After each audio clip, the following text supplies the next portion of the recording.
If you have any questions or comments, please use the chat at the bottom of the screen. We will be monitoring it and making sure that Joe is aware of them so he can answer them for you. And then closed captioning is available. If you'd like to utilize it, all you have to do is enable it, hitting the CC square box at the very bottom. And now I would like to introduce you to Paxton Garden Club President Sarah Roots-Money.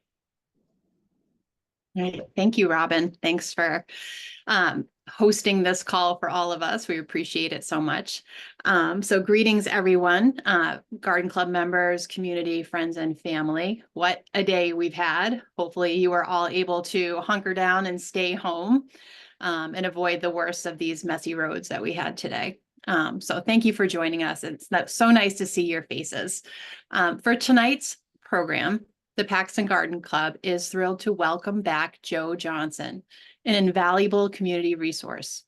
He holds titles such as the Worcester Tree Steward and Forest Ranger with the Blackstone Collaborative and Ranger for the Greater Worcester Land Trust.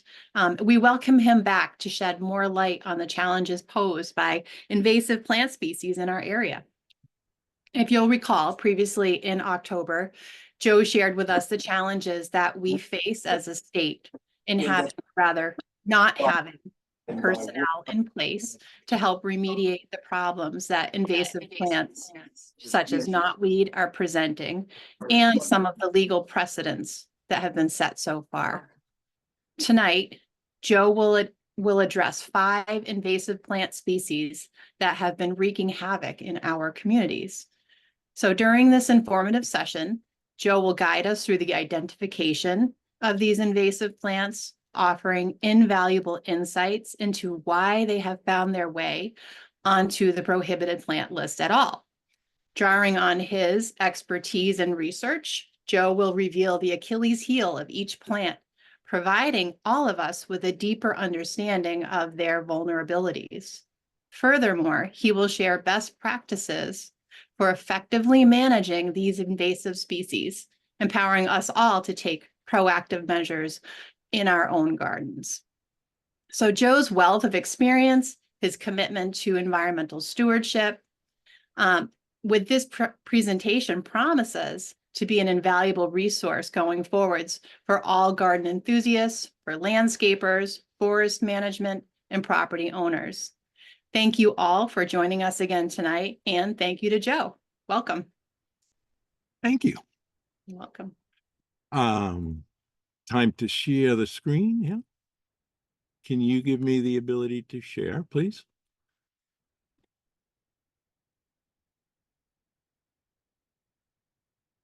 You should be all set, Joe. Okay, there it goes. And that should give you a screen. Confirm that and we'll get started. You are in great shape. Thank you. Very good. Well, thank you for having me. This is the first time I've been on Zoom hundreds of times, but this is the first time I'm presenting on Zoom. So this is a unique experience for me to get started. And I'd like to thank you all for the opportunity to continue my journey because I'm learning as I go along. And your questions and the things that you're interested in help drive me to continue to learn more things. So without too much ado, let's get started. I'm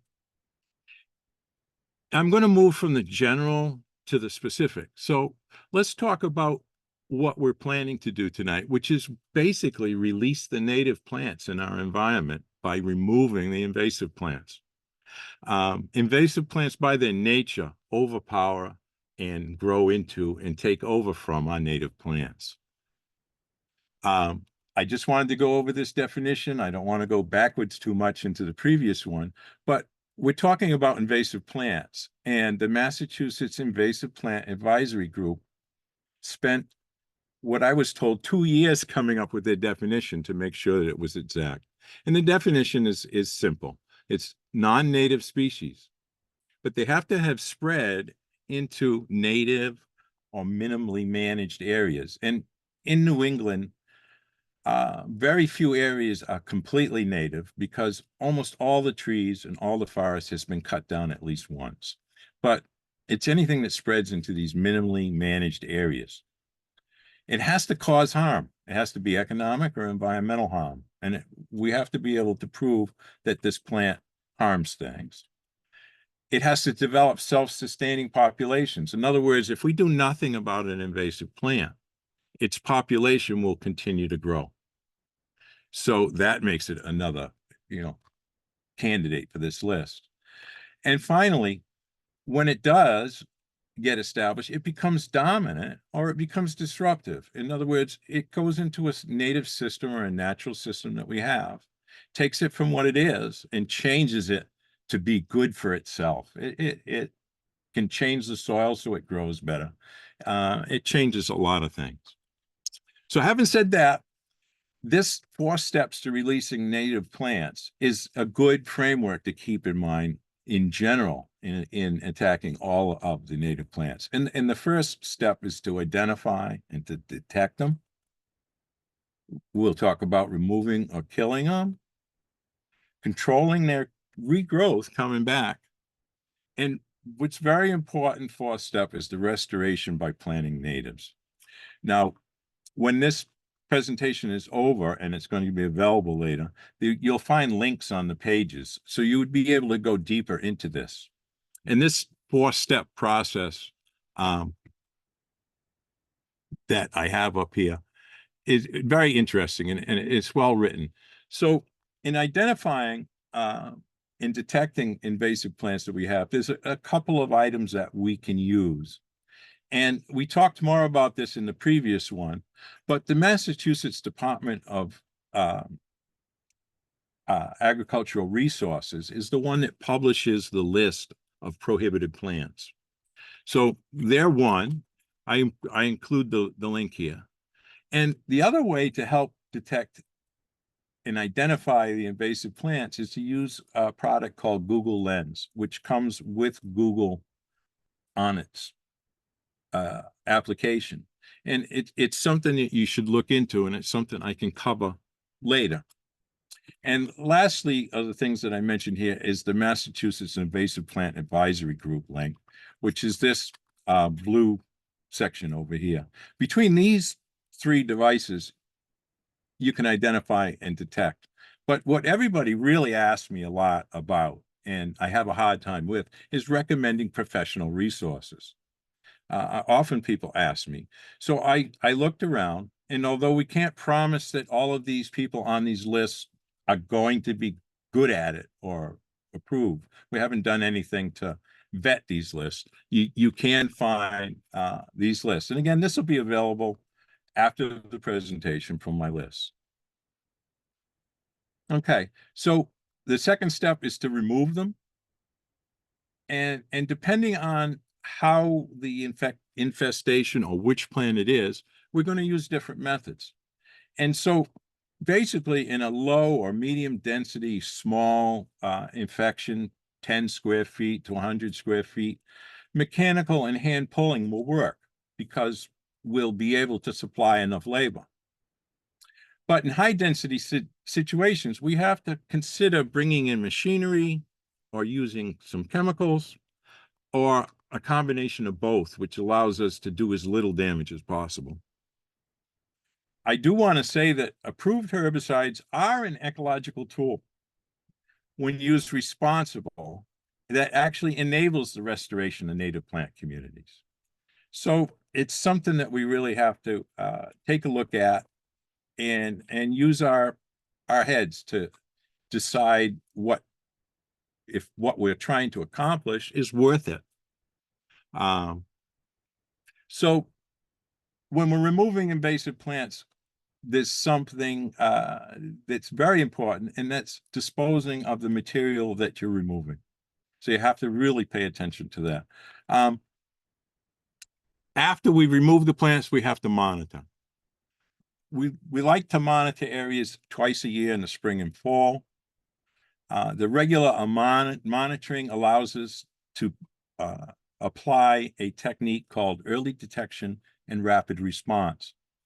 It's easy to say, and in its name, it tells us what we're trying to do, but it's actually a full program.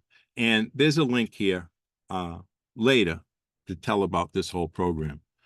The other thing in monitoring and when you're working with invasive plants is one of the key things to help you identify them, even if you don't know what the plant is, they're the first ones to turn green.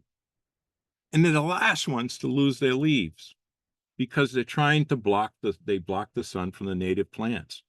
So when you're out there looking at your land or your property, take a look at the things that are still green when everything else is gone. Those are the ones that we want to investigate.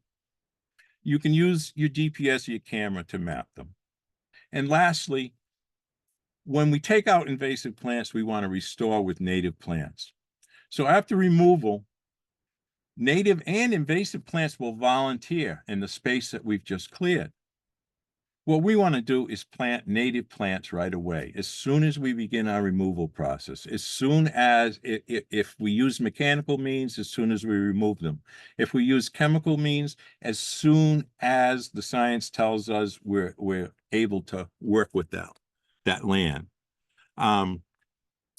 Invasives need to be replaced with dense native plants in order to make some progress. There's always a seed bank in the ground. And so seed banks and roots resprout. So you have to be persistent with invasive plants.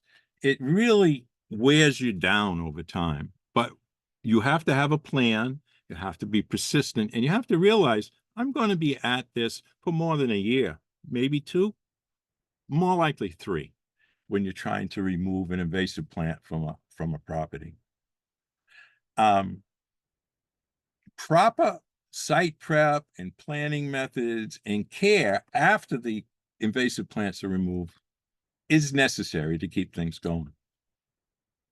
So I just covered in general. I mean, that was very general, very loose. I'm sure it opened up a lot of questions, but I just wanted to set that standard for removing the plants before I actually get to the list. So one of the things I want to cover is why invasive plants spread. And what you're seeing here on the screen is knotweed. And this is knotweed in a brook, Weasel Brook in Worcester. And this is right after our electric company had replaced the telephone pole. And what I'm looking at here is why invasive plants spread. What you see next to the little sign here, right there in the water, is what they call a propagule, or a piece of the plant that's been torn off by the machinery, and it's been left in the stream. That there is going to grow into a plant immediately, but if the storm came along and moved that downstream, wherever this little piece of dirt lands, you're going to have a new knotweed patch. And within 3 years, it will be very difficult to remove. So let's go over some of the quick reasons to get you ready. Native plants spread, prevent the regeneration of other plants. They alter the composition of the ecosystem. All of these things contribute to the plant spreading. They have attractive features and functions. That helps us spread the plants. Your burning bush, even knotweed, which some people have used for fences to divide property or to feed cattle or sheep or to do other things with. It's the attractive features of some of these plants. Some of them are absolutely beautiful at times of the year. Fear is that treatment does more harm than good. I hear this a lot. Oh, we'll have to use terrible chemicals, or you're going to destroy the stream, or we worry more about the harm removing the plants is going to do. But what that results in is places where invasive plants thrive are our most sensitive environmental areas. Why? Because we fear treating them does more harm than good. So once they get into a very sensitive area, it's difficult to find social agreement on what we should do about it. So, you know, there's a psychological and physical means. Lack of funds, of course, that's what we hear all the time, or ignorance that the cost of doing nothing is high. Those are reasons why the sort of social reasons why the invasive plants spread. The physical reasons, birds, wind, and water, they spread seeds.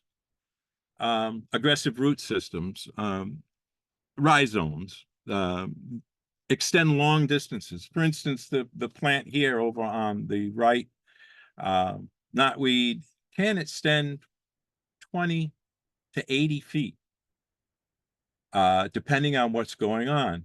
So say you threw a tarp over a section of knotweed, or you mowed down a section of knotweed, you would stimulate the root system to shoot out laterally as far as 80 feet. You know, that's just one example, but I'll be more specific when I get to the plants. Plant pots, propagules are moved by machinery, floods, and humans, principally mowing machines. But surprisingly, when I did a little research and asked a lot of questions about this, the thing that spreads invasive plants the most is snow plowing operations. Invasive plants tend to overgrow the road or get washed into the road. When the snow is plowed away, it's torn up, and then it's deposited in some place where in the spring it gets lots of water because it's in a big pile of snow. And that's one of the difficult things to let your Department of Public Works and so on know, that you got to get those gutters cleaned out, and you got to watch for those areas where they've allowed the land to grow into the road. It's the most important spreading element of many of the invasive weeds, is the stuff that's left in the gutters that's pushed by the snow plows. So stormwater exposes soil and carries propagules and seeds around. Again, you're going to hear this from me a lot because it's a thing that helps me find the plants. They're first to green up and they're last to drop their leaves. Yard waste management practices. This is very controversial. I have yet to meet a Department of Public Works compost operation that was completely trustworthy for not having plants still in it. I highly recommend that when you take compost from your town and your city, that you at least screen it and look through it for anything that may have been left in it. Seeds and propagules and animal droppings. Birds you're going to see are, it's very important to know the habits of the birds when you're looking for invasive plant outbreaks and how they're spread. And you'll see that later when we talk about some of the plants. And persistence. Invasive plants, seeds are very persistent. For instance, the multiflora rose seeds can last 20 years in the soil. So you think you've beaten them down, you've dug them out, you've poisoned them, you've done whatever you had to do to them. And 2 years later, 100 of them come back. So persistence is something that you really have to have. Invasive plants, many of them, several of them that we're going to talk about tonight, use allelopathy to suppress the germination of native plants. They actually actively kill or suppress the new growth of plants around them. That's how they spread. So this is one of the reasons we should worry about things like knotweed and phragmites and others, because they produce chemicals that kill our native plants in order to expand. It's a real reason to act. Now, this, as I'm moving along, this picture that's on the screen, that's a telephone pole in Worcester. There's a number of these around the city. My theory is that this is machinery spread, because these tend to be around utility poles in the city. But there's another way, you know, how they spread. It's machinery operations and construction. So before I get finally to those 5 plants, I want to talk about the management techniques so I don't be repetitive with each plant and so on. I'm going to cover the broad range of techniques. I'm going to move fairly quickly because we don't have a lot of time. So don't worry if you don't catch everything. But basically, you know, this is how to hack, slash, pull, cover, burn, starve, poison, and basically prevent the growth of invasive plants. I'll start with mechanical controls, and things here are simple. Most of the time we're going, when we're talking mechanical pulling and plants, they're small plants like you see here, especially garlic mustard and types of plants like that. It's very, very handy to give it a thorough watering first, the area where you're going to be hand pulling plants, or wait until after the rain. But really, if you do it 24 hours ahead, the soil opens up a lot better. You're going to get a lot more of the roots out when you hand pull. Use a hand tool to loosen the soil, but not dig. We talked about the seed bank. When you dig and bring up the soil from underneath, you're going to bring up new seeds and expose them. And we'll play the native invasive lottery as far as what is going to germinate. So when you use a hand tool, we just usually want to stick it in the moistened soil just to loosen things up some more, and grip it close to the ground. Pull it slowly, because if you pull it fast, you're going to snap the stem. It's a nice slow pull. You get most of the material out and containerize it as you go. I like to use 5-gallon buckets with me, and then keep a big black trash bag. But using that bucket usually is handy when I'm doing simple stuff. You want to recover the area that you're doing it. It's very important. You don't want to just go in and clean out all the plants. You need to spread the leaf litter back, or if you have pulled out a tree or pulled up the soil, tamp it back down. One good thing is to have a bag of native seed or whatever you need also with you, so you can put a pinch on top of anything you pulled out. But we really want to be planting back into this stuff to resist the regrowth that comes along. Now, there's tools of here I am pointing at the screen. There are tools available. I have one of these uprooters. They're very handy. They can pull trees out of the ground up to 3 inches. The handle on them is about 5 feet long, and there's a little hook on the end.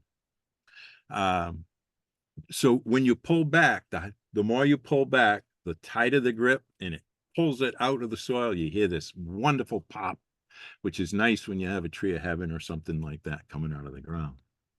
So when you're going to use a tool like this, we come in with loppers and a saw, and we cut away the tree or the bush or the thorns or whatever it is we're trying to get through to get a safe, comfortable access. So we begin by trimming a hole to get to the trunk. Once you get access to the trunk, you can, in some cases, leave the entire tree connected to the roots, or you can cut it off at, say, 1 foot or 2 above the ground, so you've got something to grip. And you pull back on it. Again, we talk slowly. Anytime we're trying to pull anything out of the ground, the slower we pull it out of the ground, the more of the root we're going to get. Now, disposing of the material removed properly, this is difficult. I have letters from my city telling me that everything is okay and that everything can go to the landfill. So in Worcester, everything is brought in and it's all composted. It's double ground and then composted at 120 degrees for a week. There is still some stuff left in it. After mechanical controls, again, spread your leaf litter over the removal site or plant into it. Now, mechanical controls for mowing and cutting, you have to understand that mowing and cutting makes plants respond differently. So when we go in and we mow knotweed, or we cut down phragmites, or look at multiflora rose and cut it, what happens is we interfere with a process that the apical buds, the ones on the tips of the branches, when those are removed, the plants release hormones. that cause them to grow rapidly. And a lot of these invasive plants is part of their whole scheme, their trick. It's their ability to respond to being attacked. Knotweed is an example. Knotweed's home is on the sides of, in Japan, is on the sides of volcanoes. It has evolved getting covered and shooting its roots out and getting covered again.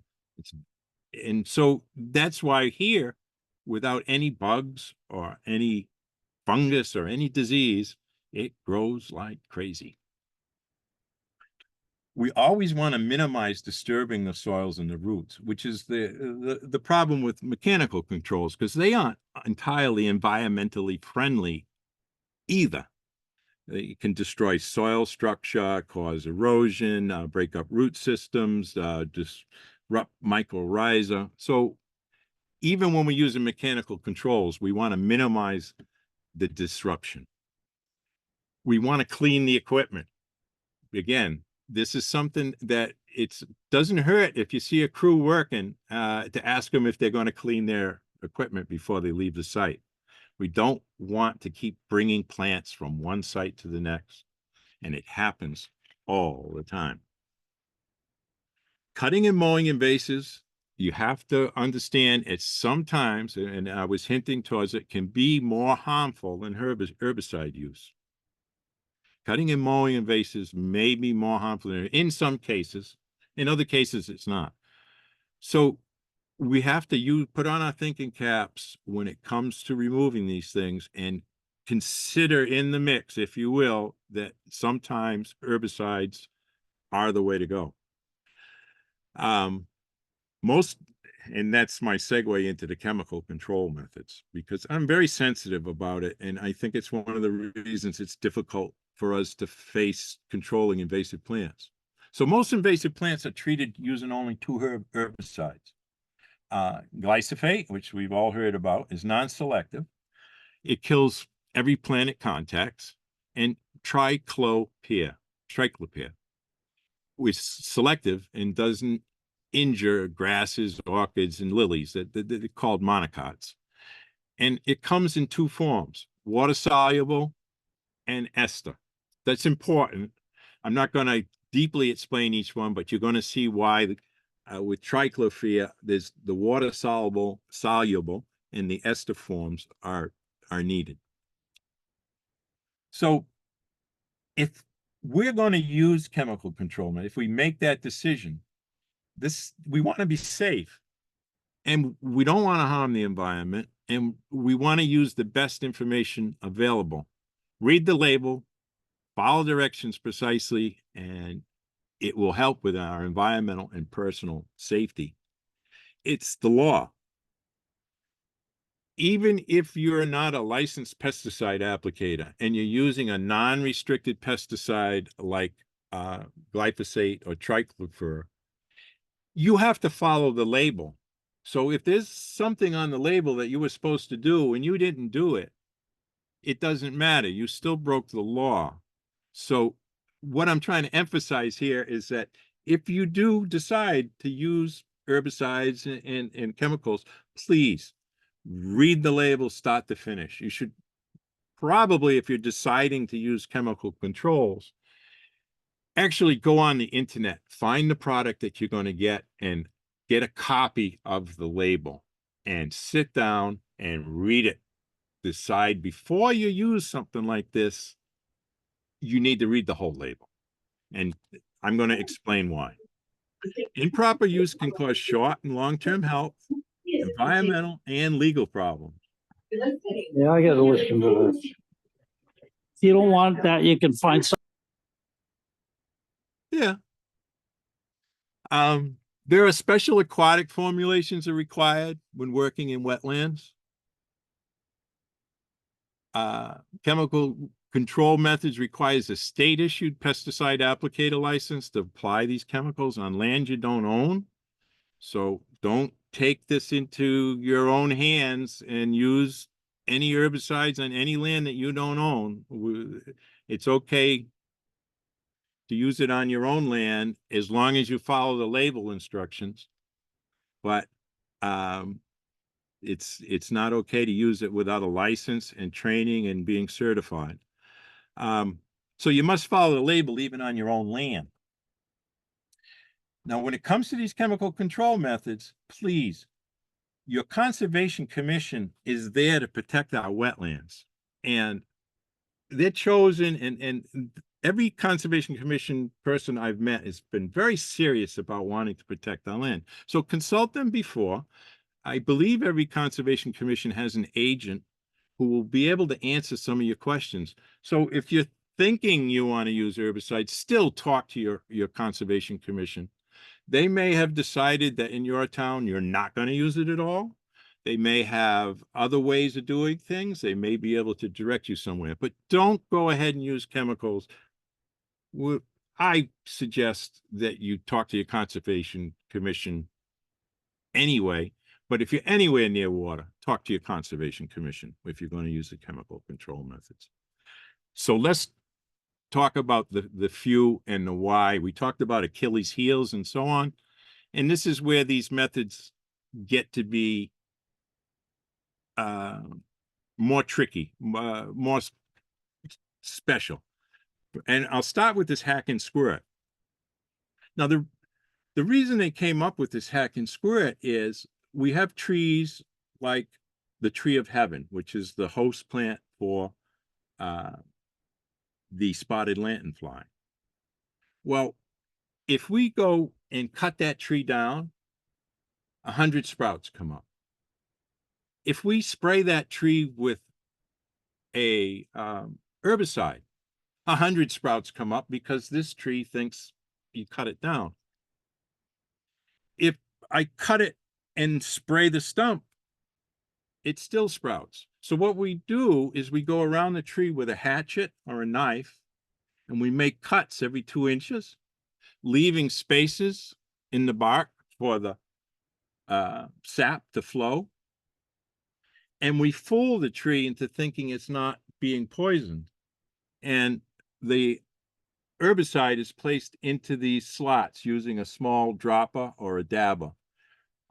So we only use a little bit of herbicide, and we apply it very directly.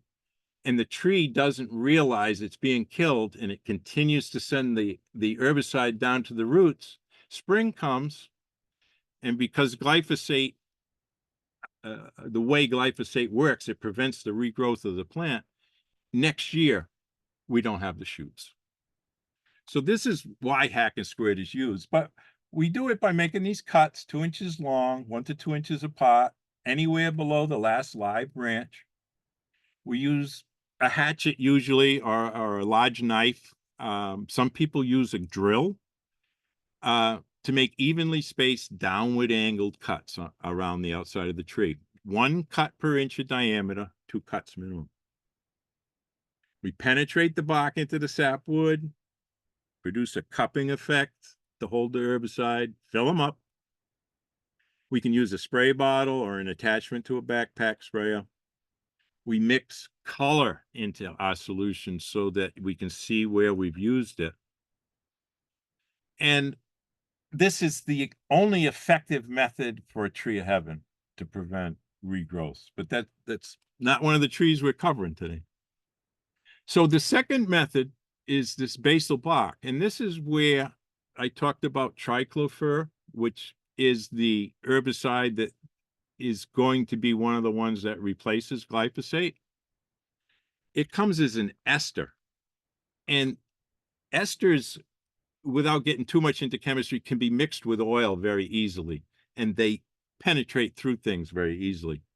So when we want to do this thing called the basal bark treatment, we use the triclofer esters mixed with a oil that we can choose. And this oil can be chosen for use near water or on land. The ones near water are extraordinarily expensive, and that's why they have ones to just use on land, and they don't always use the absolute safest one all the time. Although I would assume using the safer forms are always better. A systemic herbicide, the trichlorphyr ester mixed with oil, is just sprayed around all the way around the bark, 18 inches on the bottom of the tree. That penetrates the bark, goes through, and it will kill any of these woody plants. However, I just want to warn everybody, this doesn't work on the tree of heaven. It has to be the hack and squirt, which is why I covered that method.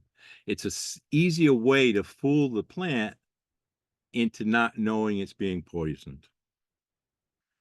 And So this, yes, I'm sorry, I have a question regarding the basil bark.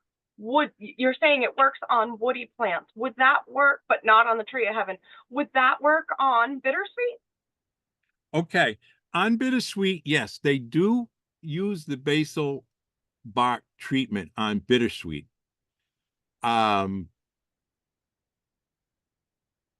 It does act somewhat like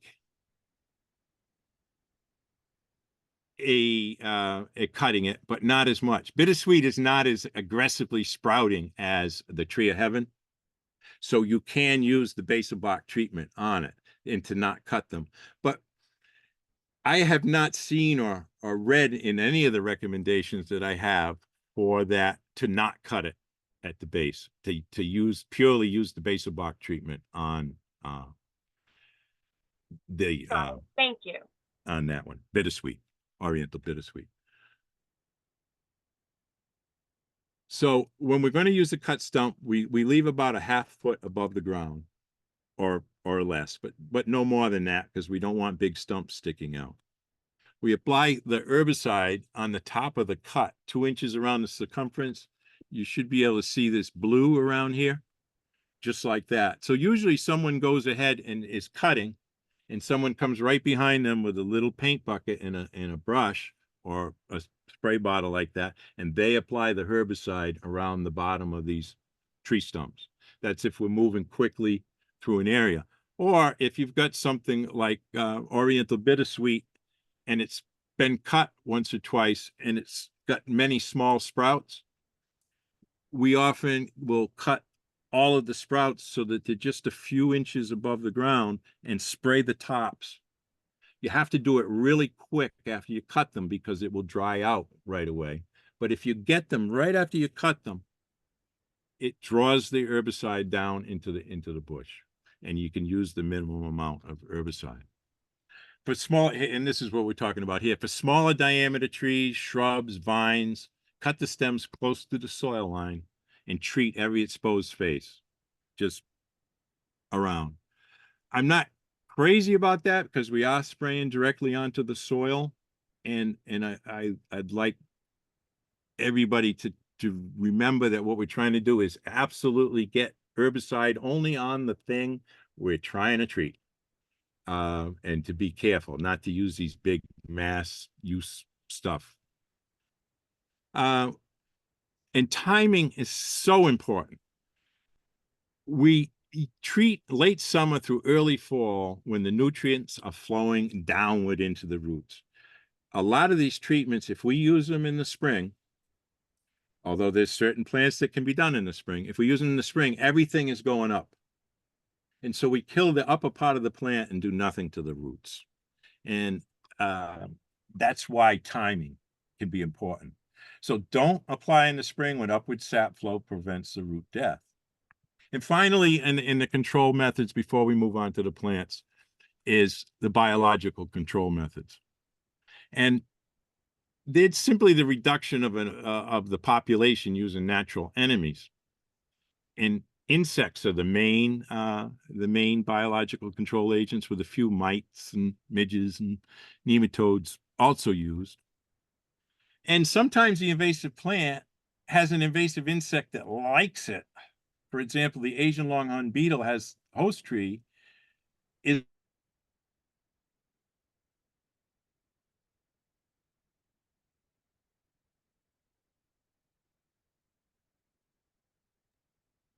Joe? Joe, are you there? I think we lost your sound for a moment.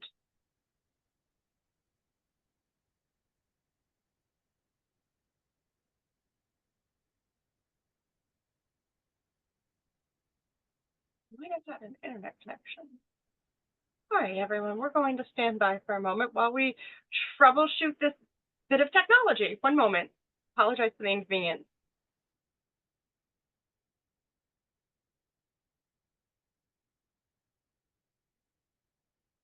Yes, it appears that we lost Joe. He must have had an internet connection issue. We will get him back in no time. One moment, please. Are we back? He's back. Joe, Okay. we lost you for a second. I just need to be able to see things on my side now. Yep, take your time. No worries. I Every now got and it. then the internet doesn't cooperate. There we go. All right, so we're at biological control methods. I have no idea if when I stop being heard, but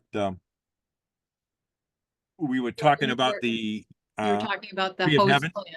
Yes, and I should have said spotted lanternfly there. I don't know why I said Asian longhorn beetle in the tree of heaven.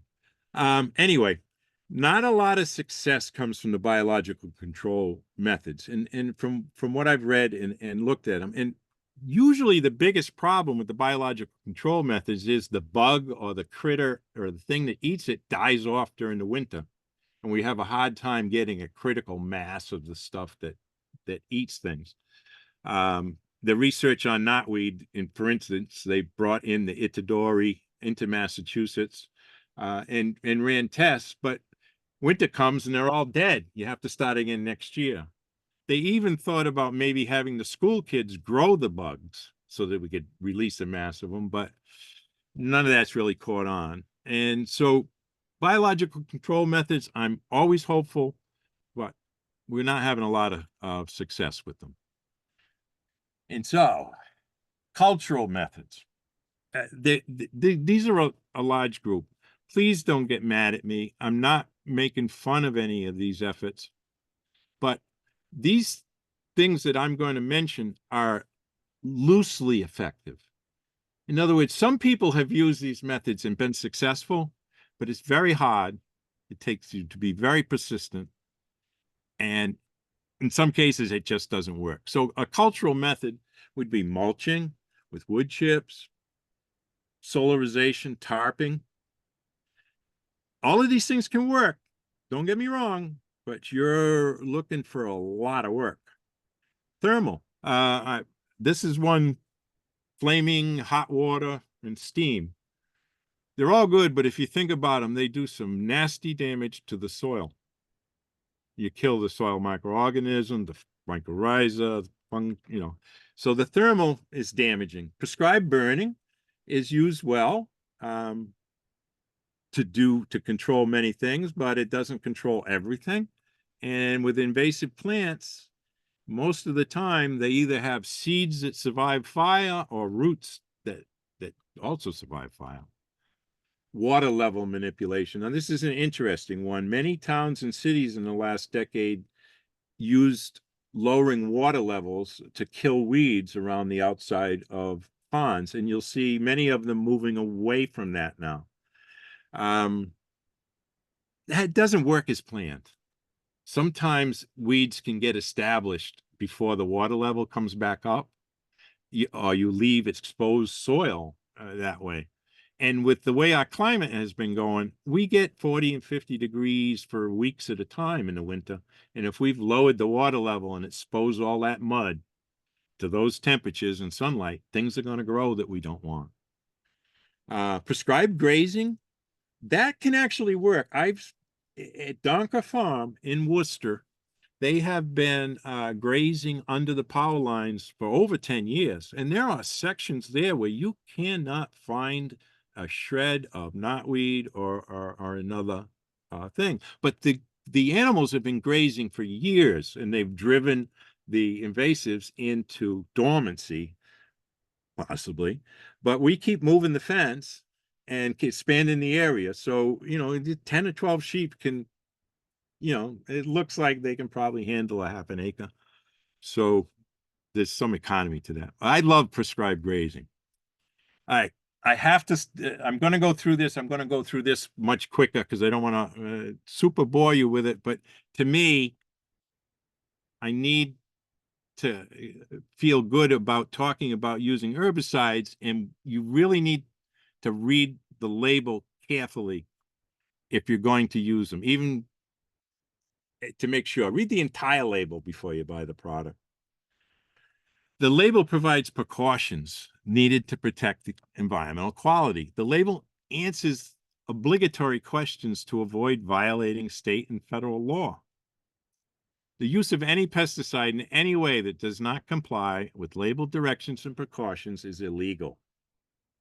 Don't even bother with the herbicides if you're not going to become thoroughly familiar with everything you need to do to protect yourself, your environment, and the plants.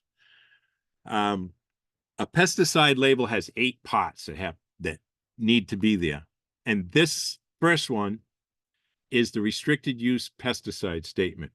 You should never see this.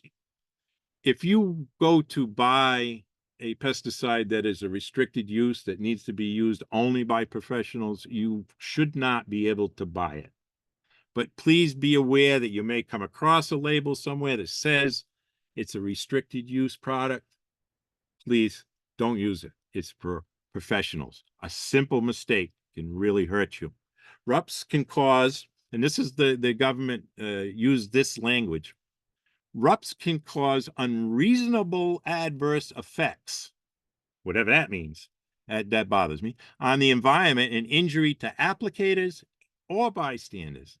So I want you to look out for that, and that will be at the absolute top of the label. These products can only be used by certified applicators or licensed applicators who are under their supervision. It'll tell you the product's names, the ingredient statement. There's a child hazard warning statement separately that needs to be read. You know, when can people go out? Signal words. Now, this on a label you need to see. So again, there's 3 signal words on a label. If your product is labeled danger, if you see that red danger on the label, again, you shouldn't have been able to buy it. It's highly toxic and corrosive. This is stuff that you spill on yourself and you're sick. The warning comes in the middle, and they have some products in this category that are restricted and some that aren't. They're called moderately toxic and irritating, as a whatever that means, but they're still poison and they're still going to make you sick. And then caution, which is the signal word on the 2 herbicides that I mentioned tonight, which is glyphosate and triclofor. They're at the caution level. They are slightly toxic and slightly irritating. However, everything in there still requires eye protection. There's a first aid statement, and that's very important to have read that first, because you need to have things on site or with you to apply proper first aid should there be a problem. You want to look for that skull and crossbones. Again, another indicator that you should not have been able to buy that product anymore. The skull and crossbones poison means it'll kill you. It'll tell you the net contents and the net weight, and it'll answer these questions. I'll go through them quickly. There's a lot of them, but I just kind of wanted to cover them. It'll tell you what's the allowed use rate. Now, that tells you how much of the chemical the government has decided is able to be applied to an acre of land. So in other words, a pint to an acre, a gallon to an acre, a quart to an acre. That's the use rate. And the other side is the concentration. That's the percent. They'll say this is a 40% solution or a 2% solution. So we need to know about the allowed use rate. Now, if you see something that's only a pint per acre, you know you've got something very, very strong. So you can kind of judge from that. They tell you about the effects of weather conditions and soil requirements. You have to know that. When you can use it and where you can use it. Where can the product be used? Where should the use be avoided? That's going to be on your label. You need to know where not to use it. what time of season or plant stage is best for the application. That's going to be on the label. So these are all the reasons why you want to read it. Who wants to go out and buy a $100 bottle of herbicide and use it at the wrong time of year and have no effect? Is the use restricted to certified applicators? I keep hammering in on that because bottles of poisonous herbicide shows up in the wrong place all the time. You know, they don't get it to the right place. So you want to look at your labels before you take the stuff out. And it'll tell you about the product's environmental hazards. It'll have a paragraph of the kind of damage that it can do. So here we are. The 5 plants. I put this out on Facebook in November, and it looked something like this. And people were able to add any plant that they thought they wanted to add into the poll, and we ran it for a while. We got, by the time I pulled this off a week later, we had a total of 250 votes. And we looked at this, and this was the top 10 list. So the number one invasive plant noted by 45 of the votes was knotweed. And Asian bittersweet followed right behind it at 18%. And then there was a big difference, and things were very close. This multiflora rose, the garlic mustard, burning bush, Phragmites, purple loosestrife, tree of heaven, which I thought would be climbing by now, Japanese barberry, and autumn olive, rounded it out. So these are the 5 we're going to talk about tonight. And I'm going to start at the bottom, the number 5, and I'll work up. So burning bush got 7%. And I still remember this being talked about in the news, and I had always thought this was such a beautiful plant. And here we can see it in more of a big shrub form. It hasn't been kept into a tight bush form. It's a pretty thing. It's unanimous altus or winged unanimous, and its principal feature on these twigs are these wings here, these little wooden or woody growths on the side that pop up. It's a shrub. It grows statewide. It is prolific in many habitats. The reasons why this is invasive begin to show up. And I really didn't think it was until you guys picked this in the survey and I went looking. It thrives in the full sun, but it thrives in the full shade too. It looks a little different in the full shade, but it grows. It forms dense thickets and it dominates the understory once it moves in, but you don't see it everywhere. It doesn't travel distances, big distances easily. Birds disperse the seeds. Okay, we have these leaves, and the picture that just popped up, I'm going to show you that a little bigger. That's key to understanding the invasiveness of the plant. And that's the fruit or the flower of the plant. So Massachusetts declared the burning bush invasive in 2005. The following year, they banned its import. And in 2009, they banned the propagation of the shrub. You can't grow it, reproduce it. They recommend removing it or controlling it. And again, this one, I read more from the housedigest.com. There's story after story about the plant. A lot of people love it. We have to see. So here's burning bush in the wild. And see, I enhanced the red because I began taking these pictures towards the winter, but you can see the leaf out.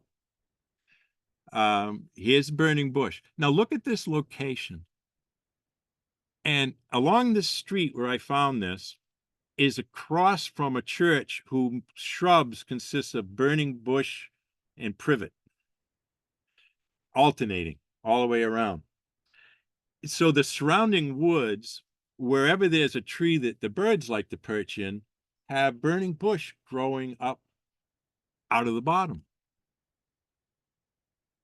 So it really does qualify as invasive. there's a bunch of lookalikes around native unanimous species, the Americanus. I'm not that good with the Latin pronunciations, but all of the ones that look alike leaf white don't have those corky wings. So what we do is we look for those corky wings as the tell. Young sweet gum has the wing twigs, but its leaves look a lot different. So, and it doesn't turn as bright red. So common names of the lookalikes are strawberry bush, American strawberry, bursting hot, hots a bustin' with love. Those are the plants that look like it. Now, controlling burning bush. It is spread by seed, but the seeds don't germinate as prolifically as other ones. So it doesn't spread long distances or aggressively from where the birds are. It's foliage, again, it's an early and late staying foliage. Foliar herbicides, in other words, it's stuff that we're going to spray on the leaves if we decide to go that way for burning bush, and we really don't have to, unless it's a massive outbreak. Foliar herbicides are from May to October when the sap again is flowing in the proper direction. Basal bark and cut stump for this guy all year long. You can actually do burning bush in the winter as long as the temperature isn't so cold that the sap in the tree, in the bush, is frozen. But so we can use that basal bark, spraying the bottom of the whole tree or cutting the stump and painting around the outside, weather permitting, all year. So burning bushes and young plants can be very effectively pulled out by hand. The root system is very weak in the first year or two. For larger plants, a root wrenching tool or a hoe can remove most of the root system, which the plant will not recover from. So it's not a super robust plant, but because of the way it's been planted, that must be why it made the list. And it was very hard for me to find a place that could convince me that it was that bad until I found this church. And then I found in the middle of the woods areas where there were great big round areas where the canopy had been destroyed and burning bush had established itself, along with multiflora rose, tree of heaven, and just about any other bush that birds could carry, because the birds come to it, they bring the other seeds, and they create these thickets. So that's why this plant made the list. But you can remove it by pulling the roots out of the ground and breaking up its roots. They're not that strong. The plant won't recover. So burning bush is something we could probably stay away from herbicide completely if we had enough labor to clean any area where we wanted to deal with it. Replacement plants is winterberry, which I find is absolutely beautiful. As an example, if anybody's been through downtown Worcester, on some of the traffic islands, we completely replaced it with winterberry, and the show this year was beautiful. And the berries are still hanging out there. The birds haven't gotten them all.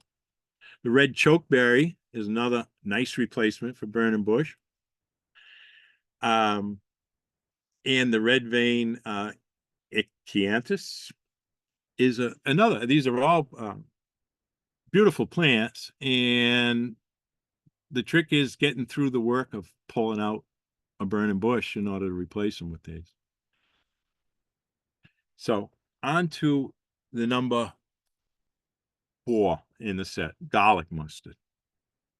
I'm very familiar with garlic mustard because I do a lot of work in Dodge Park, and there is about a 2,000 square foot infestation of this plant in that park after it recovered from the Asian longhorn beetle. It's Alaria petiolata, is the Latin name. It's an upland plant. So I don't see this right on the side of the streams. I don't see this in the riparian area within a couple of 100 feet of the stream growing strongly, as thick as this. But as the soil begins to dry out and you move upland, you can get to 100% coverage pretty quickly. It has a garlic odor when it's crushed, which is part of the name, and it is in the garlic family. It grows, again, full sun to full shade. It seems to just love full shade too, down below the trees, where it will prevent the growth of new trees. It will prevent the growth of anything. It is also uses allopathy to prevent other plants from growing around it. So it will really do a job on a forest, prevent it from ever maturing or sprouting new plants. It's a real pain. It spreads aggressively by seed, especially in wooded areas. So yeah, you can see here, this is a wooded area where it's spread. It's taken up the entire floor. There's a canopy overhead. It's shaded. It's very aggressive. It's a biennial herb. And what I mean by that is it has a 2-year growth cycle. In the first year, that's its Achilles heel. It's most vulnerable. It's not going to go to seed that year. The only way it can spread is from its roots. So it's vulnerable in the first year to cutting very close to the ground. So in the first year, the leaves are rounder and they have this shape and they form a rosette, and they grow very close to the ground, maybe 1.5 inches, 2 inches off the ground or less. It's in their second year, and we really want to get them before they get to the second year. This is when they grow up tall, produce a flower, and make seeds. And you'll see this small flower, it would dense in the center. The leaves become triangular in that year, and they have toothed edges, and they have a stiff flowering stem with small white 4-petal flowers that emerge in the spring. So, control. We want to prevent the seed production. Now, my method, which hasn't been written up anywhere, the closest it's been written up is to take a lawnmower and mow it as close to the ground as possible in the spring. What you're doing is preventing the seed production. And that's what we really want to do. So in an area where I have been treating this, I use a grass whip, which kind of looks like a golf club with a blade on the bottom instead of a club, and have done this. And I'm in year 3, and I'm estimating 70% of it has been eliminated with a grass whip by going over it with a grass whip in the spring. But the highest recommendation for this is pull it while it's in this form. Pull it before the seed sets. It has a taproot. It's not real deep. So when you pull it up again, if you wet the ground, you will get most of the root out. But I don't think you need to go that far. I think the mowing works, and that's from experience. So you do this after it rains, or water it first. You need to bag it as you pull it, because if in the second year plant, you can cut it in the spring and its seeds will still come to maturity. So it's kind of a little evil that way. So when you have second year plants, you really need to start in the spring, and you need to put them in a bag right away, or the bucket as you go along. And then move these into black plastic bags and put them in the sun for several weeks, and the volume of them will reduce by more than a factor of 10. So you'll be able to get rid of them, because these you don't want to put in your compost. It's got these very viable seeds and can make them. So by putting them in the black plastic bags, they'll be raised to a high temperature, they'll be deprived of light, and they will just turn into this goo that shrinks in the bag. And then you can probably dispose of them in, don't compost, burn and discard the remainder in the trash. I've got that follow local rules there, because some towns will really, and cities will really get upset if you try to put yard waste of any sort into the waste stream. But If you put these in a black plastic bag, let the volume reduce very small, you'll only have a little bit to add into and discard them in your, like they were trash. And you'll get there. Triclofer and glyphosate can be used in the spring if you want to at the label rate. Although I was out very recently at a refresher course with UMass out in Weston, and with this now they are going to extremely like a 0.5%, so it's not labeled. I probably shouldn't even be mentioning it, but they use extremely light amount of herbicide on it, and it seems to work either one of these two at a quarter of the label rate. So people do use herbicide on it, but I don't think it's necessary. It can be cut, it can be pulled, and worn down within a couple of years if you really need to get rid of it. Early spring mowing close enough to remove leaves requires multi-year persistence, but it does work. A grass whip and pre-emergent herbicides are rarely advisable. Again, it's because of seed bank. So you put something down, a pre-emergent is something that kills a plant or prevents a plant from growing above the surface of the ground. It lies on the surface. It just can't be there all year. These will sprout all year long. So they just don't work. So we can replace garlic mustard. And although I haven't seen it yet, and some of you may know, it's wild ginger. And there's anecdotal evidence that you can plant wild ginger right into garlic mustard and it will take over. It'll compete, and it's native. Wild strawberry, while it won't compete as aggressively, will be a good replacement if we want to be putting, we want to do replacement. Wild strawberry is something that can be planted. Now this guy, multiflora rose, is number 3. I did not realize the invasiveness of this plant until I went after it to document what we have here. There are some multiflora rose stands that look like this with these hard sticks coming out, and there's others where it's just one 15-foot stem, a 10-foot stem here and there with these horrendous thorns. So it's Rosa multiflora is the Latin name. It's from East Asia, as are most of the plants that we're talking about today. It's a perennial vine or shrub. I don't know what makes it grow more as a shrub, as you can see in this picture, or more as a vine, like I said, but it does both. So it gets to be a little hard to recognize. And it grows in upland, it grows in wetlands, and it grows in salt soil, coastal lands. It's hard to kill. It's full sun to full shade. Again, it just loves to grow. It forms an impenetrable thorny thickets that can overwhelm other vegetation.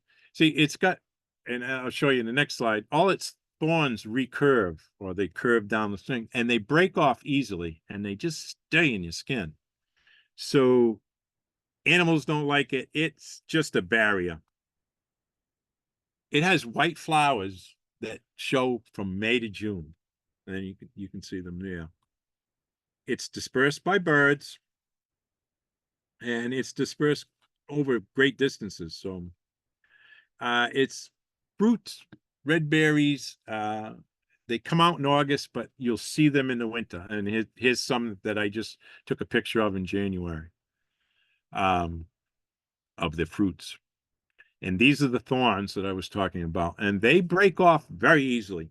They come in pairs like this, and they're curved. And it's important to be able to tell them from any of the briars, like the green briars that have the straight thorns, or some of the other roses where the thorns, instead of curving towards the base, curve up towards the top. But these paired stout curved thorns really help me identify it. Now, it has single or multiple stems, and this is up to 10 or 15 feet long. And it's also one of the ways that it multiplies. and I'll get to that a little later. I'll just keep going in this direction. And for absolute identification is this, what they call a hairy stipule at the base of the leaflets. And what I'm noticing is in the winter, you're not going to see this. This comes off, but I was able to see one of these multiflora roses that is still in full bloom and growing in January. And I was able to find the hairy stipule. The leaves are alternate in compound, as you can see here. They have 5 to 11. They're oval, and they have a pointed tip. Again, here's a picture of these recurved thorns, you know, pointing back towards the base of the plant. And the fruit. It originally was brought in as a fence to keep cattle from crossing, erosion control, and rootstock for roses, which I think is why it's so widespread now. A lot of roses were grafted onto this very, very hardy rootstock. And anybody who's used to working with plants and trees that have been grafted, we know that the graft escapes, you know, the host plant escapes and overgrows the graft often enough that that wasn't a very good thing. And seeds, oh my goodness, 500,000 seeds a plant. A fully mature plant can produce, and the seeds of multiflora rose are the prize winners, 20 years. They can make it 20 years in the ground. It's shade tolerant, but it loves full sun. Its flowers are in May through June. It's another one that's first out with its leaves and last to leaf off. As you can see, I can still find it growing brand new leaves and fruiting out in January. The thing is, most of the seeds fall near the plant, causing thickets. And this is what they're thinking. This is the reproducing. Some of the seed is spread by birds, and its flowers have both male and female organs, so it's always fertile. This is unlike one of the other plants I'm going to talk about today that's also monoecious. This one is able to reproduce with those flowers. It's asexual reproduction. Its stems can start, and it's the other way that this plant spreads. So when it decides I'm not going to be a shrub anymore, I'm going to be a vine, it sends out 10 to 15 foot long pieces that reproduce by what's called layering. They shoot up in the air, and gravity bends, and the wind bends them over. When the tip touches the ground, new plant. So they like to generate new plants out of their tips. So when you fall over, so if you go through and you cut them all down and you just throw them on the ground, you just did a bad thing. You're going to cause a new thicket. You have to collect them up as you go, as you should all of the invasive plants. They can do. Don't leave cut stems on the ground due to layering. And here's that guy. This is January. See this plant? That's a multiflora rose. Brilliant green, growing still in January in Worcester. So this is what happens as the climate gets warmer to our invasive plants. So we have to keep an eye on them. We can continue to ignore some of them, but as these temperatures change, these are the ones that spring to life in the middle of the winter first, when the temperature's right. And we keep getting more of these events where temperatures are spring-like for weeks at a time, and when we should have had cold, and it gives these invasive plants the leg up. So how do we beat multiflora rose? You can pull it, you can mow it, you can cut it any season. The way I've been dealing with it in Dodge Park is simply to bring my cutters in there, and I cut it off at the base and collect the pieces. And I'm 3 years in there and have not won against any single plant, but they're all very much reduced. So I do have some experience fighting it mechanically. but it's very resistant. And the literature on it says the same thing. Mow or cut repeatedly for 3 to 6 times a year for 2 to 4 years, and you may get rid of it. Goats and sheep for repeated grazing. Luckily, goats and sheep will eat this stuff. So that's one good thing. That holds this down. But there's only so many goats and sheep, and we're talking repeated. So you can't, when you see somebody so happy that they hired somebody to come and bring the goats to eat the weeds, what they really have to do is come back again in a month and keep coming back. So it's extraordinarily expensive to move sheep to the weeds, or move cattle to the weeds. So if you're lucky, you can do it. And biocontrols, they haven't had any luck. Mostly ineffective. So if we're going to use chemicals on this, it's got to be July to mid-September. Same reason I talked about. It's the biology of the plant. It's when the sap is moving and in what direction. And the sap in this begins to move to the roots in July. Glyphosate is labeled for this product. I always say label right here. I'm not telling people what percentages. You know why? Because I want you to read the label.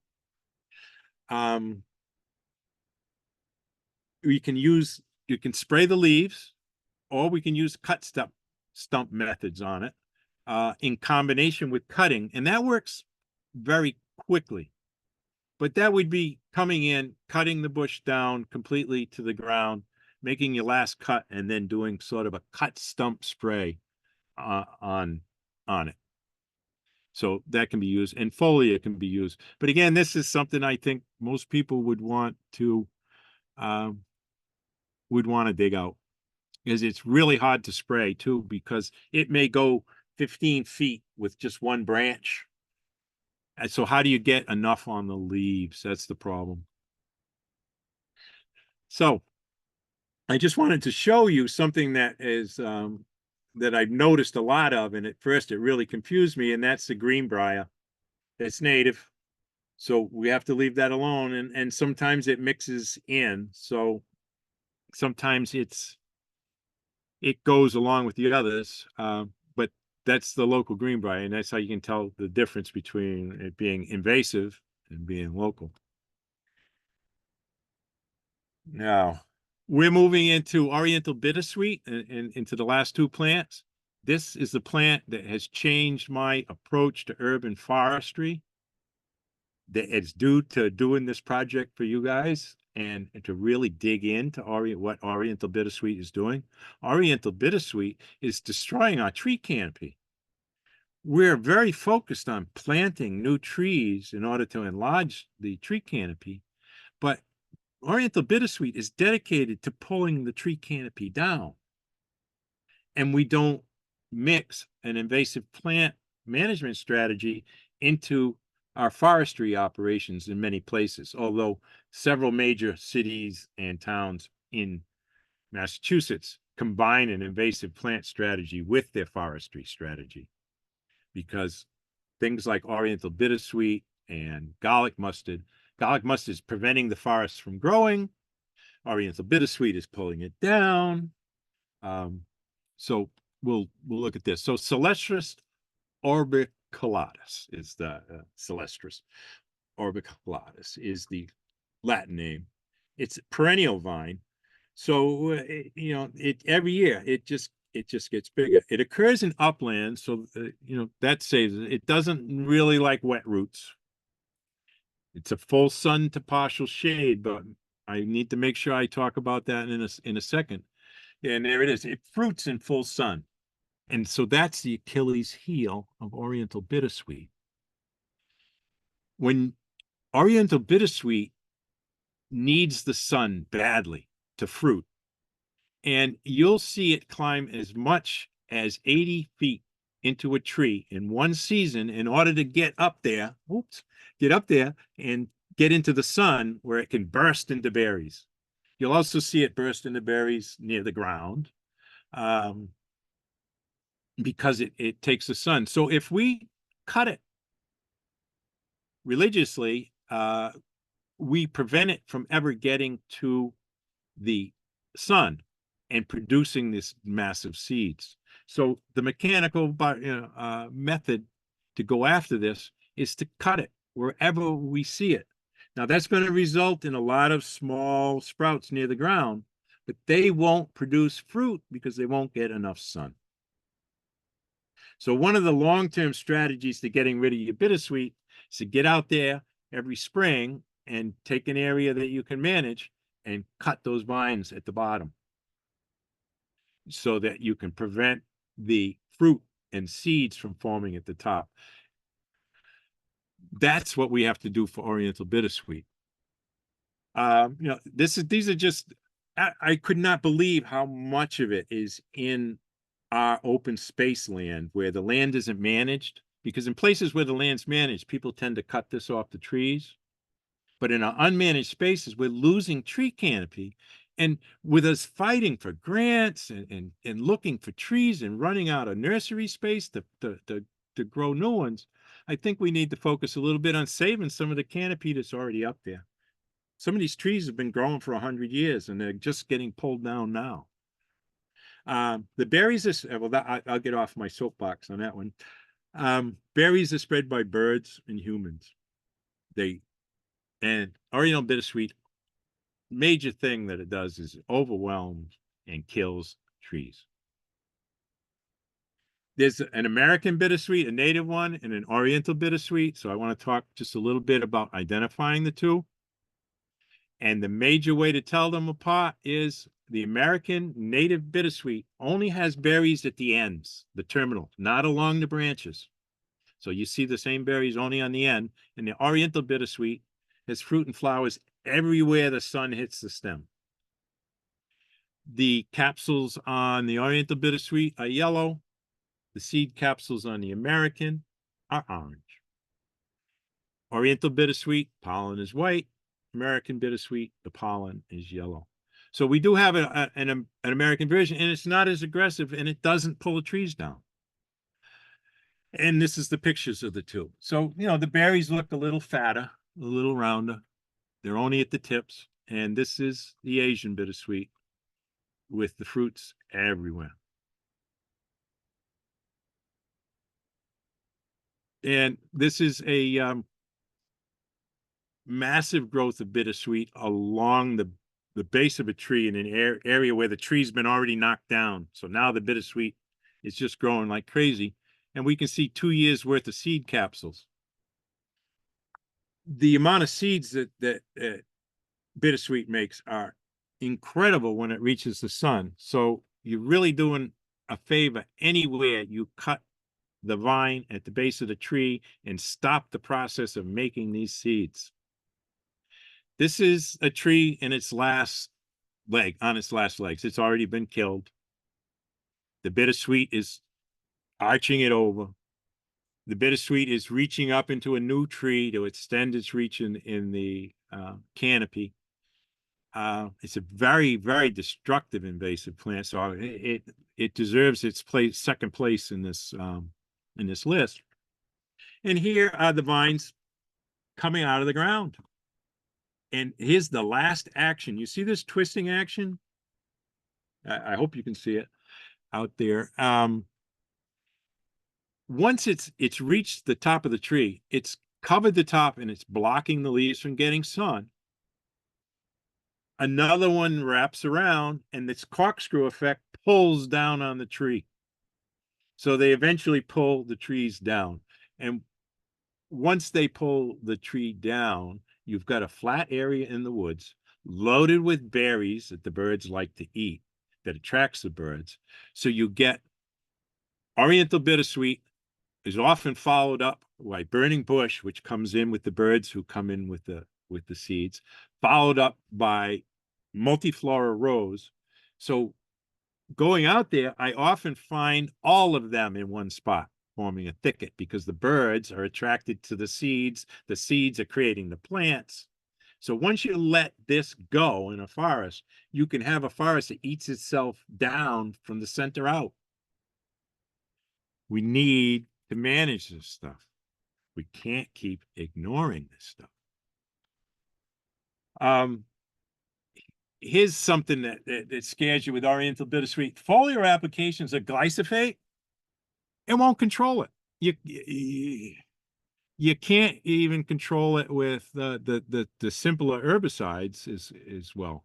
So here's, one of the, I know people are going to think this is crazy to say, but actually, according to the way they grade poison and harm, glyphosate is one of the safest herbicides out there, and it won't control it by itself.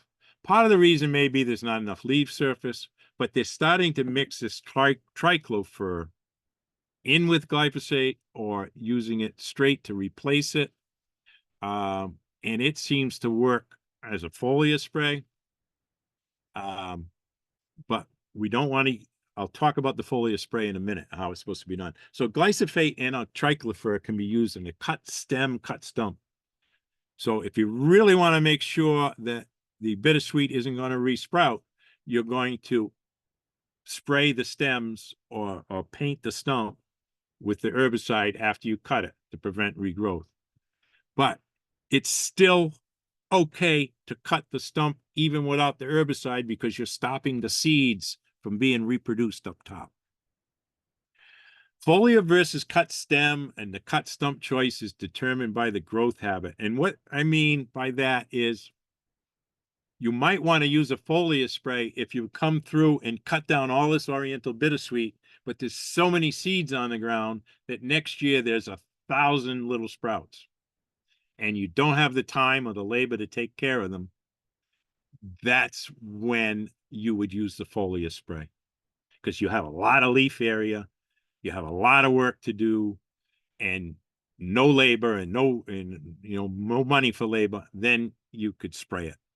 But other than that, we can aggressively go after bittersweet in many areas simply by cutting the line. And triclofer from those really large vines, again, is an ester mixed with oil, can be used basil bark to get rid of it.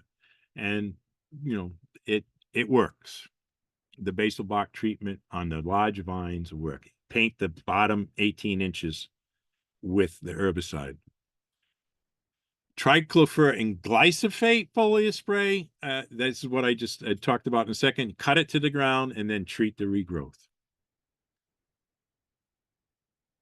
Ongoing physical removal is required to prevent the regrowth. Again, it's so many seeds, and it's about 5 years when the seeds are really vital with bittersweet. The little seedlings in the first and second year are easy to pull by hand, and they shouldn't grow back. Again, do it when the soil's most moist and the population's small. Steady and slow pull.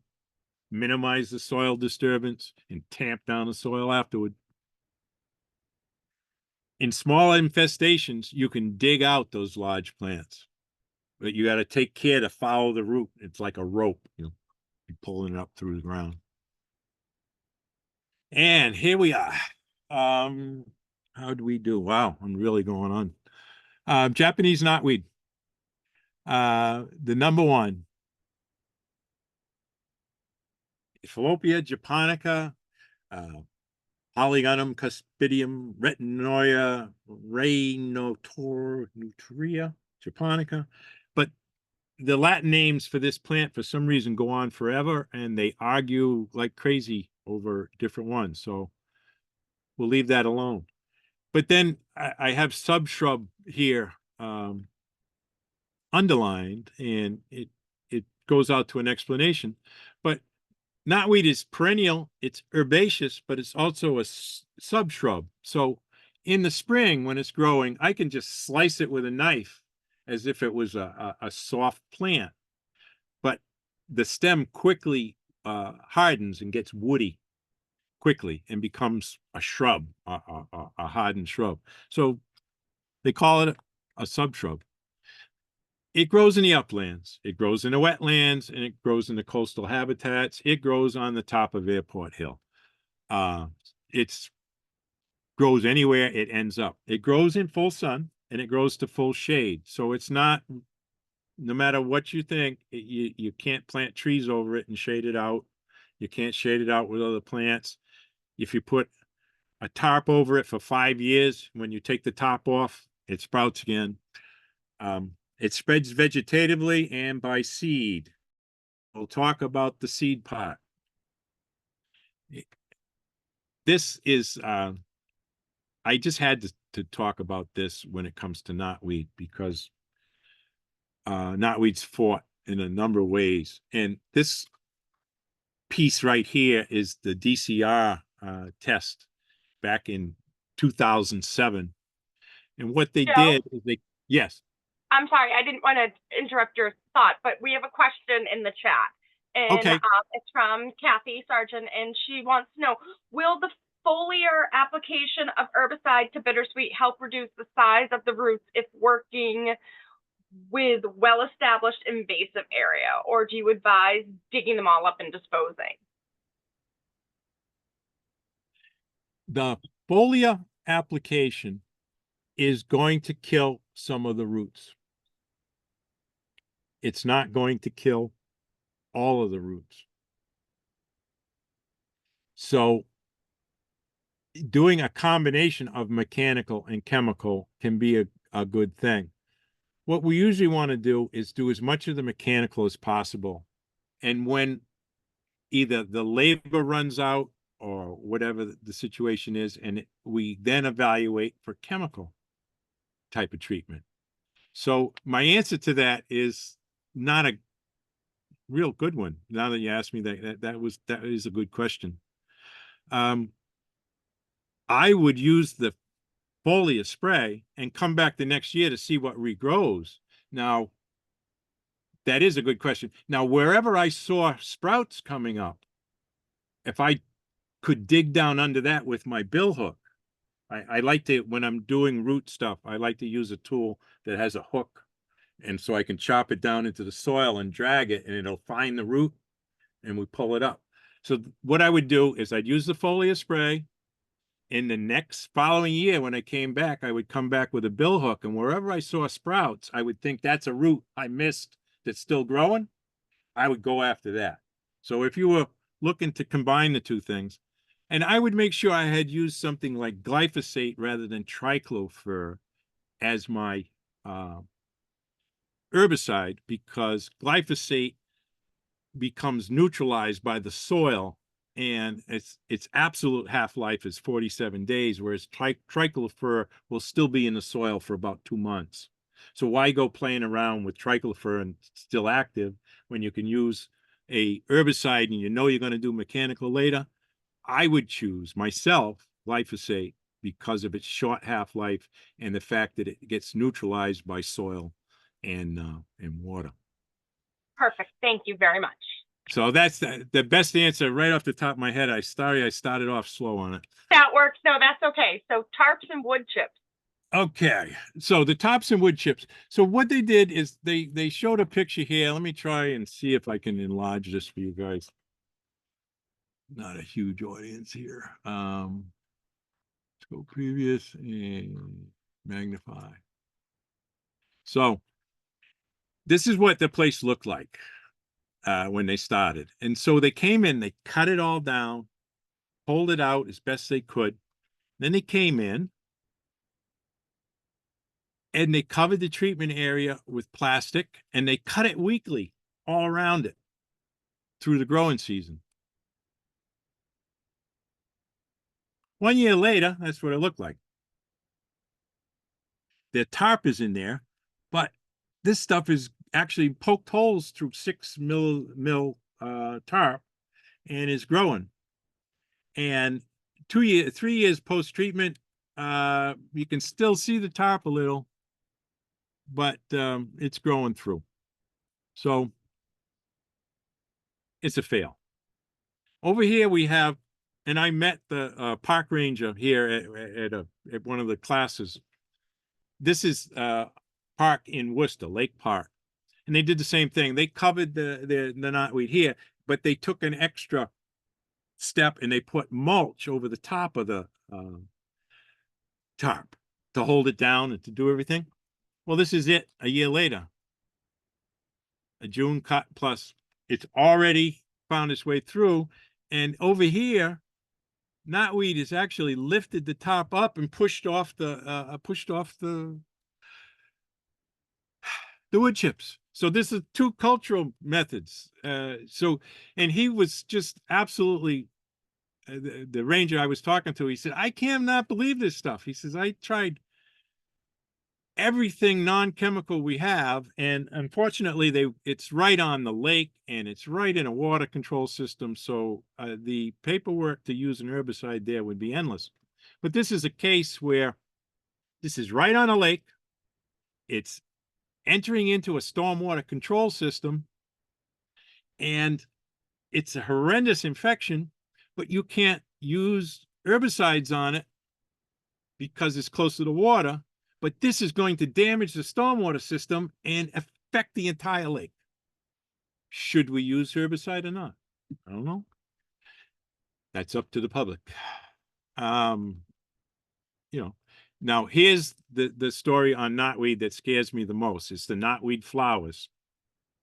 I'm got a nice little background thing there. Here's a close-up of the seeds. Here's a close-up of those monoecious flowers that are supposed to be non-fertile. So almost all the knotweed seed produced in the USA is infertile. And 3/4 of my references will tell you that. The flowers are functionally unisexual, but each male and female flower has complementary organs. So they do have male flowers and they do have female flowers, but in each of them, the opposite organ is not developed right. The vestigial organs. The male flowers, when you see the plant, go up in the air, and the female flowers droop. But here's the thing that scared me during my research. This is the U.S. Department of Agriculture Fire Service. And I can't believe, I hope if you look at this, you'll go and you'll look at their stuff, how well they study knotweed for the fire service system. And their concern is, and they have the research to prove it, that Japanese and giant knotweed can hybridize to form Bohemian knotweed. Well, Bohemian knotweed is more invasive than either of its parents. That's one thing.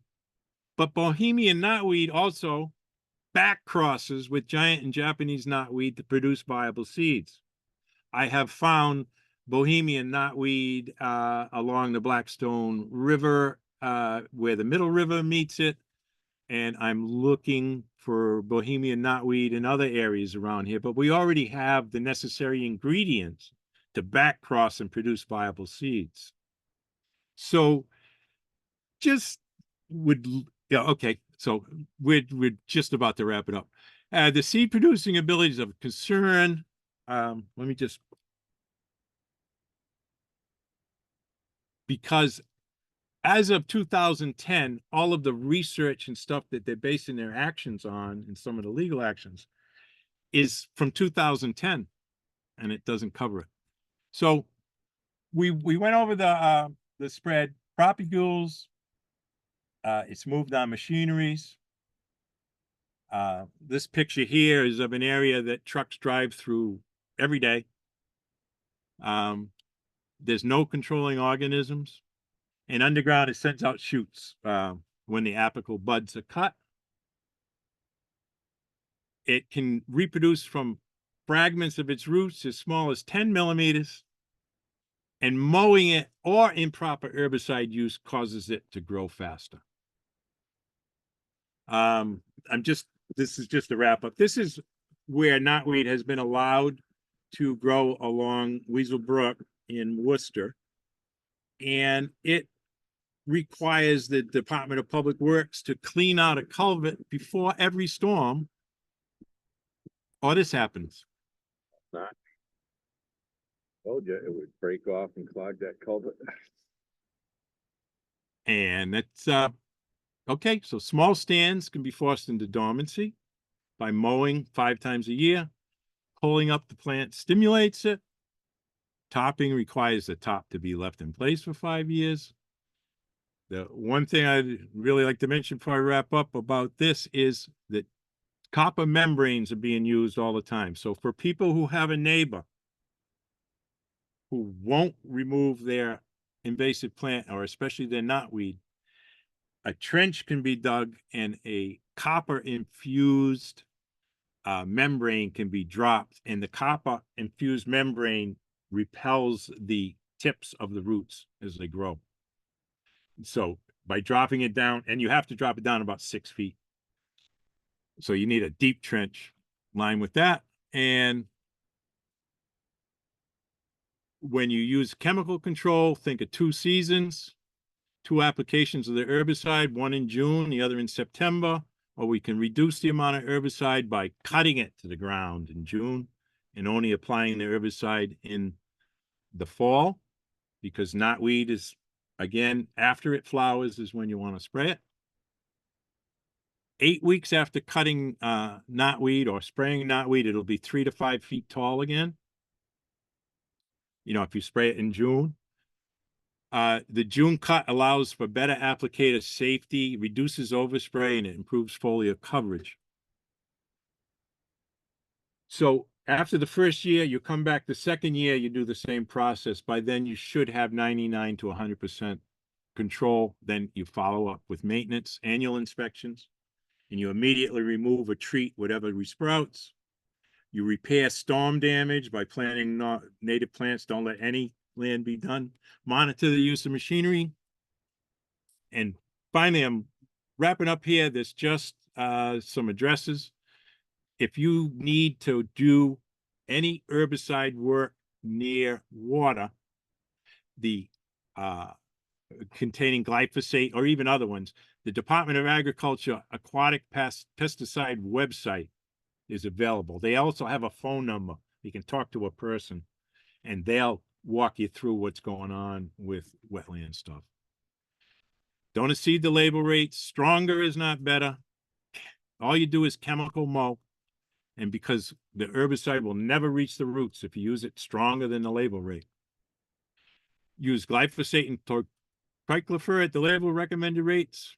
And this was just, you know, one last look. This is that same brook overflowing near a school and into a parking lot for hours after a storm because the culverts are full of knotweed. Just a quick review. I have some properties. This will be you can link my media properties. I have a Facebook page, Worcester's Urban Forestry. I have a Invasive Plants and Insects of Worcester page. I also have a page about Dodge Park, which my wife and I kind of take care of, and a YouTube channel about everything I do. And thank you. Boy, I went long. I'm so sorry. Thank you for staying with me, and I'm done. All right, Joe. Yes. Can't even imagine. I'm just so impressed with how much knowledge you have to share with us. And I know this went long, but you shared so much that we can take away from this. And I've been taking notes, and I know we're going to have all this information on the recording, but my goodness, such good advice, right? And I love that, you know, you've got that 4-pronged approach, right? We're going to be proactive. We're going to plan. We're going to be persistent, right? And it's that prolonged, you know, experience that we're going to hammer these plants with, and we're going to do it right. And I love the cautionary, vision that you have for using any pesticides if we choose to go that route, right? And, you know, like being careful around our water resources, because we know that these are very, very strong chemicals too, in our own health and the health of our own health, the environment. Exactly. Everything. Exactly. I can't thank you enough. Thank you so very much. Well, thanks for your having kind attention. And Yeah. You're helping me learn. I'm on a journey to continue to learn and affect this policy more. I want to see us do more about the invasive plants before the invasive plants do more. Right. I'm having visions in my head of like, just like the US covered in knotweed. I'm like, no, we're not going to go there. So, Yeah. crazy plant. So thank you to everybody. You know, I appreciate you guys all coming out tonight. Feel free to share this video and, Please, yeah. yeah, and Joe's resources. So thank you again. Thanks for having me. And I don't know if there's any last questions Sure, before I don't mind. we I know didn't really I've get kept to everybody that. a long time. Go ahead. Anybody? Anyone? Okay. I think That's we're good night. good. All Yeah. right. Thank you so much, everyone. Have a Thanks. wonderful night. See you next night. week. Thank you Bye. again, and I'll be sharing this presentation all over social media and on our website once it's up later this week. Enjoy.